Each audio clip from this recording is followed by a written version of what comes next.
This drink was planned. I'm also packing my house up, and that was in the back of my fridge probably since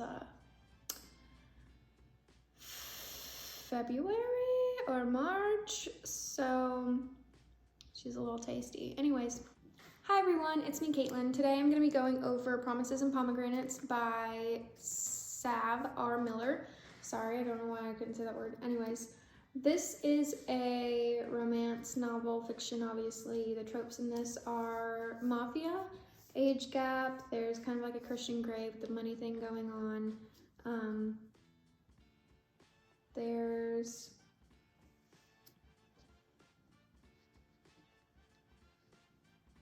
There's a little bit of Romeo and Juliet, and then a little bit of, well, they try to push Hades and Persephone, but I don't get that, and I think them talking about it kind of makes it worse. So, that's that. I think how I felt through this book was mostly annoyed. I think there was just a lot of thought bubbles, as in, like, it's not even really backstory, most of it. I think the male person's here. Anyways, like, it's not even backstory. It's really just thinking. I mean, there was a part in here where she was in bed for, I don't know, I guess an hour, because there was like 3 or 4 pages of her just thinking about her being in bed. So cool. And then like another like 9 pages about a conversation she had with her sister that was just pointless. I don't know why those pages were added, and it honestly took away from the book a lot. And then again, I said the whole Hades Persephone thing. Cal is Hades, okay? I get that part. I get it. Elena is not Persephone because she grew up like being this perfect person to the public, but then she was bad in private, and the reason that this couple works is because she likes that he's bad, because she's bad herself and she has a taste for it. That's not a Persephone thing. Persephone isn't, like, she doesn't do that. Like, I don't, and anything that Persephone does that is bad, she doesn't do it on purpose. Like, she does it unknowingly, but Elena wants to do bad things knowingly. So that's just really confusing, and I don't know why that was pushed so much in this book, because it didn't add up. And then the whole Romeo and Juliet thing, that has to do with their backstory more, except it wasn't even like a focus really in the book. You get a few paragraphs of how they met and how they ended up to where they're at, and then you just get a bunch of BS dialogue that you don't even care about. And then the intimate scenes between them don't even make up for this. There could have been a whole nother book about how they met, how they fell in love, how they shared their poetry together, how they would see each other at parties, and how blah blah blah happened. But no, that was just said in a couple of paragraphs, and then no. It was frustrating to read, because I really just don't know why there was so much filler for parts that didn't make sense.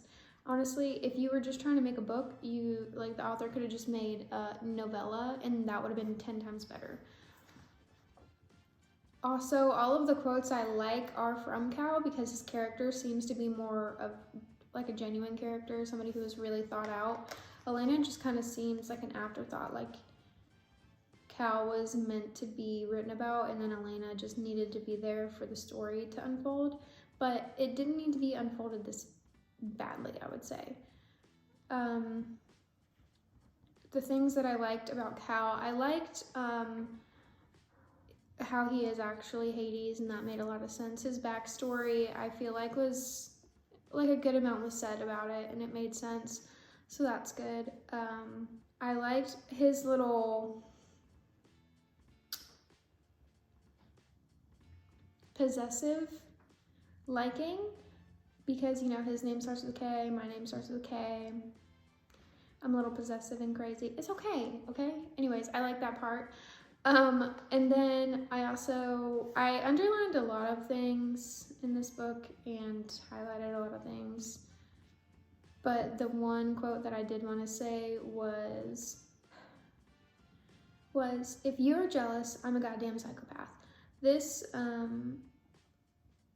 mean, it's just kind of is talking about their love, which any part of like love that's like intense and, you know, you kind of have like this hatred because you can't say that you love the other person. Those are good moments in books. And that was a good moment. A lot of this I didn't like. I didn't like how they were at dinner for a year somehow, but then also it was only 30 minutes and they got to the show on time. That made perfect sense. And why her mom is still alive, and also why was she gardening? What was the point of that?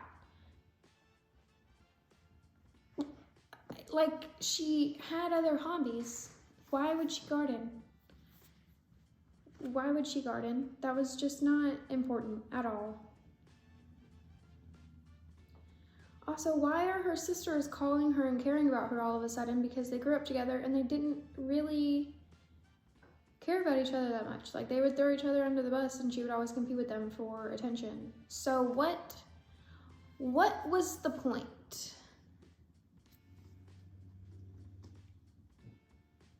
And also, why was she at that bus station and why didn't she shower, or why didn't he at least bathe her right away? Because I feel like she was unbathed for way too long, and I'm sorry, but that's gross, and not even the good gross. Concerning, because also the guy who did drug her could have just like, you could have just made it like he was working for her dad instead of whatever that was. Yeah, didn't like that. I think rating of this book would be 2 stars because there's some good aspects, could have been written better, left out the important stuff that people would actually care about. And then, I mean, again, with the why is she in bed for so long, like just talking about how she's in bed. Why was she on the phone with her sisters for like a whole chapter? Nobody cares. That's not what this book is about. Yeah, I would say the spice rating is a 3, and that is purely coming from Cal and what his potential probably could be. I don't think the scenes in this book make up for all of the things that I said I didn't like about it. So I'm not even gonna say probably, I will not be reading any of the other books in this series. Maybe even by this author. I just don't think I like her writing style much. But yeah, that's my take on Promises and Pomegranates. I liked the idea of it. Honestly, it was a book talk purchase. I saw how pretty the cover was, saw that it was mafia, and I was like, you know what? Sure, it's cute. No. Disappointed, but it does look good on my bookshelf. It is pretty, I will give you that. And I mean, Cal, like if I just take out the Elena parts and have the Cal parts, I just don't get why they were a couple if their backstory wasn't going to be written out more, because how they met was so interesting,